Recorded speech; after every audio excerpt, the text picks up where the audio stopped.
ang pinakaunang pagdayo nga nito sa ibang bansa ay naganap noong December 19, 2009 doon sa bansang Nicaragua kontra sa isang Nicaragua na boksingero na si Cesar Cancilla.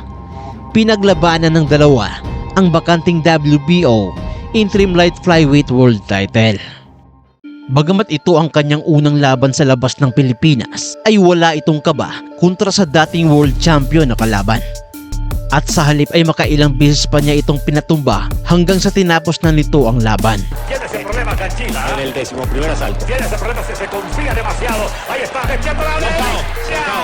Terminó la No pelea. hay nada más grande del mundo de la Organización Mundial de Boxeo. Pero mire, se confió demasiado y mete la derecha en recto y golpea el oído.